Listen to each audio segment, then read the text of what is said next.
I walked the leafy path of Sweetwater Creek, my husband, our husky, and our oldest son a few feet ahead of me.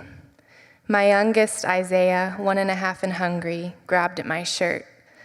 I laid him sideways and began breastfeeding him as we walked along that path. The sun was setting, and something stilled me as we trekked back toward the car. I thought in that moment what it would have been like, those long journeys of mothers on the Cherokee Trail of Tears or the Potawatomi Trail of Death, their babies strapped to their tired bodies, caring for their every need all that long way. I became one of them for a few moments, and the leaves still shifted and cracked under me. The trees still stretched their long arms over my head, and the sun continued to breathe warmth onto my cold back. We journeyed to Sweetwater to take photos for an upcoming blog post, but I left remembering who I am. The journey toward wholeness for my family has brought something out of me, something that's been buried deep but actually runs through the blood in my veins. For most of my life, I've been a barely Native American, mostly Caucasian young Christian woman. But that day at Sweetwater Creek, I remembered something. I remembered that my roots go deeper than I thought they did, and that the little infant boy strapped to the front of my body was proof enough. Our family blood means something. The leaves cracked under my feet, but they were teaching me that I cannot forget who came before me if I am to fiercely love who comes after me. And so the lineage grows.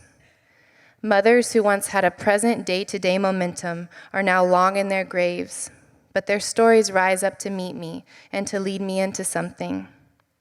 I remember days when I sat in my grandmother's living room, twirling the chains that hung down from the ceiling fan.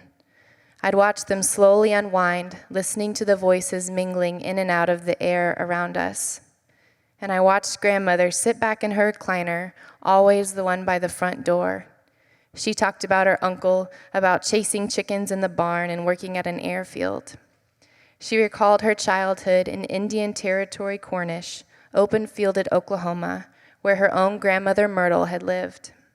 She'd put her hand over her mouth and laugh her kind laugh, and I'd smile, comforted. I didn't realize it then. I had no idea that one day I'd be the mother, and further down the road, the grandmother who sits in the chair and tells the stories.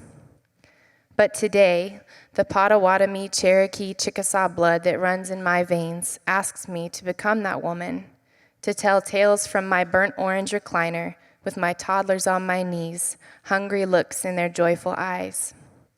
It asks me to learn who I am in a long line of mothers, trekking southward, settling, sheltering their own babies from the burn of foreign torches and flashing sun.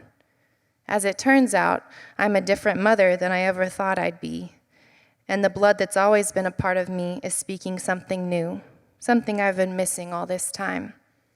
But I remembered it that night at Sweetwater Creek, and it seems I'll never be the same again.